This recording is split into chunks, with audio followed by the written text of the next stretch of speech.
opportunity to learn non-technical skills such as leadership, management, and mentorship. Experience in those skills introduced me to fellow Marine Service members from different walks of life who had different struggles and problems stemming from their different experiences. The technical skills I gained during my service involved communication technologies to include computer-based, web-based, and cellular-based in their underlying functionality. Marine Corps has taken me all over the United States and the world, from North Carolina, Iraq, Maryland, Florida, South Korea, and Virginia. Currently working towards my bachelor's degree in cybersecurity management and policy and a minor in political science, which brings me here to speak to you this evening.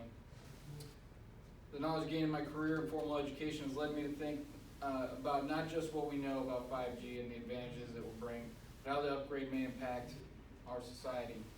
Today I'm here to warn the public and industry that if thought and consideration are not taken before cell phone networks are upgraded to 5G in Washington, D.C., the low-income and mostly minority Washingtonians will continue to face perfunctory racial discrimination. See, this is really good. He's just very straightforward with his thesis. So today, I'll start by covering the current state of mobile coverage of four major cellular telecommunication companies, AT&T, Sprint, T-Mobile, and Verizon in Washington, D.C., and assess the challenges concerning the rollout of the required upgrades for 5G in Washington, D.C. I'll follow up by covering data about Washingtonians, particularly those in minority, and aligning Washington, D.C. residential data with probable rollout efforts of 5G.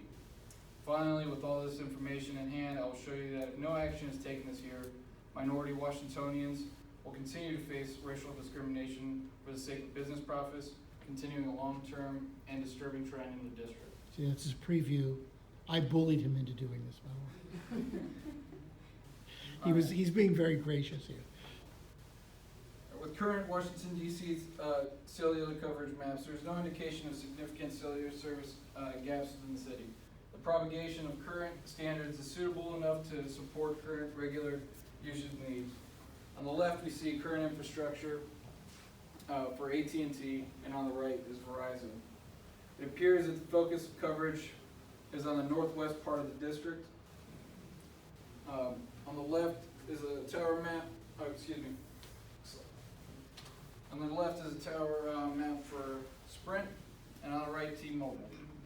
For their coverage, it appears the focus has been on the National Mall, which has more than 25 million visitors each year. The recent merger approved between Sprint and T-Mobile is done in part to combine efforts in the upcoming 5G upgrades.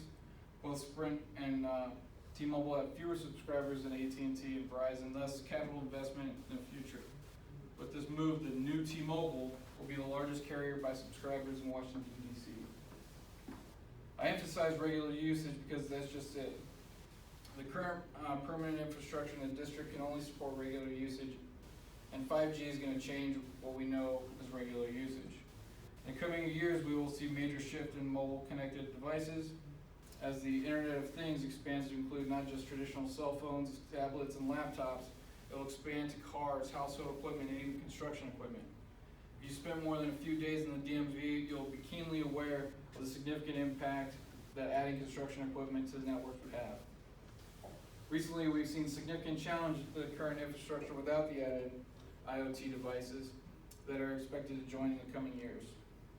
During the 2019 Major League Baseball playoffs, our Washington Nationals played their way to become World Series champions.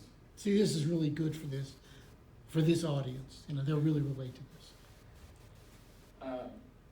During the playoffs, which lasted through the month of October, I observed that mobile service providers needed to deploy mobile towers to support the increased users in Southeast DC. In a conversation with a friend who works for the U.S. government in a building along the National Mall, she said during those events, her organization requires extra support from carriers to support traffic influx.